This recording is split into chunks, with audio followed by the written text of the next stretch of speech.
कभी किसी ने सोचा भी ना होगा कि दुनिया में आलमी जंग का नक्शा पाकिस्तान बिल्कुल बदल कर रख देगा। और ना ही किसी को पूरी दुनिया में पाकिस्तान से ये उम्मीद थी कि उसका कद काठ इतना बढ़ जाएगा कि वो ट्रंप से दिए हुए अल्टीमेटम को ख़त्म करा लेंगे। ये बात शायद ईरान के लिए भी अचंभे की बात है। ट्रंप तहजीबें ख़त्म करने की बात कर रहे थे, लेकिन मियां मोहम्मद शहबाज शरीफ, प्राइम मिनिस्टर ऑफ पाकिस्तान, और जनाब Syed Asim Munir, chief of defence forces, ऐसे दरमियान में आए कि जिस एक्शन को या जिस हथियार को, तबाहकुन हथियार को इस्तेमाल करने में चंद घंटे बाकी थे, मियां मोहम्मद शहबाज शरीफ और जनरल आसिम मुनीर ने वो अल्टीमेटम ख़त्म कराया और एक जंग, आलमी जंग जो बढ़ती नज़र आती थी, वो लम्हों में ख़त्म हो गई। 2 हफ्ते के लिए जंग बंदी अमेरिका और ईरान दोनों ने कबूल कर ली है। इसमें अगर कोई मशकूक बात है तो वो ये कि इसराइल जब चाहता है वो इस सूरत हाल को अपने हमले से ख़त्म कर देता है। लेकिन अब शायद इसराइल की तबाही के वो मनाजिर भी हमने देख लिए हैं जो इससे पहले कभी उसने सोचा नहीं था। एक मंजर तो ये था कि तहजीबें यानी ईरान की तहजीब मिटाने की बात हो रही थी और ईरान कह रहा था कि हमें चैलेंज कबूल है, आप कीजिए जो आपका दिल करे। और ईरानी हुकूमत को करोड़ों लोगों ने ये लिख दिया था कि वो अपनी जान देने को तैयार हैं। हुर्मुज़ बंद था, ईरानी जो जहाज़ गुजरने देते थे गुजार देते थे, लेकिन हुर्मुज़ की वजह से पूरी दुनिया में तेल, पेट्रोल, डीजल, गैस सब कुछ महंगा हो गया था। कोई ये उम्मीद नहीं रखता था कि मियां शहबाज शरीफ और जनरल आसिम मुनीर ये इतना बड़ा काम कर लेंगे कि तारीख में भी उनका नाम लिखा जाए।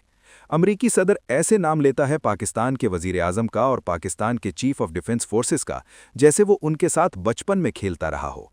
वो कहते हैं कि ये रुतबा बुलंद मिला जिसको मिल गया। जनरल आसिम मुनीर ने भी कमाल कर दिया और शहबाज शरीफ ने तो खैर पूरी दुनिया को मुड़कर देखने पर कायल कर लिया कि हम क्या कर सकते हैं। इस वक्त दुनिया में कोई एक सुपर पावर नहीं है।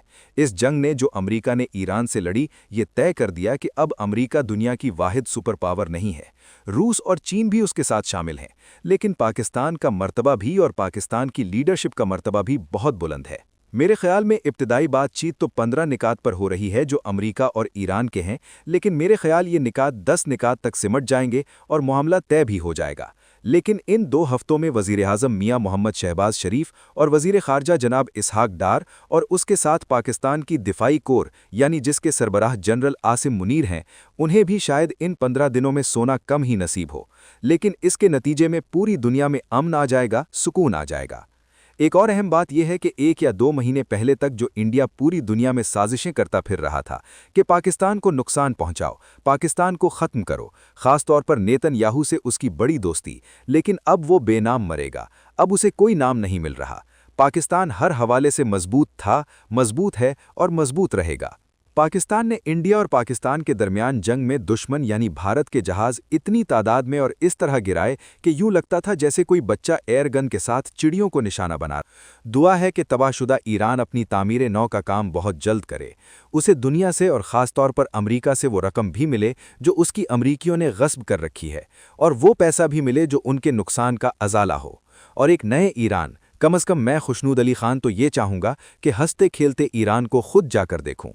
अल्लाह करीम ने पूरी दुनिया में इस्लाम का नाम रोशन कर दिया, शहबाज शरीफ का नाम रोशन कर दिया, आसिम मुनीर का नाम रोशन कर दिया और जनाब इसहाक डार का नाम भी रोशन कर दिया। अल्लाह करे हम इसी तरह पूरी दुनियाए इस्लाम के लिए अच्छे काम करते नजर आएं, मस्बत काम करते नजर आएं और हमें जनाब रिसालत माब मोहम्मद मुस्तफ़ा की शफाअत भी हासिल हो।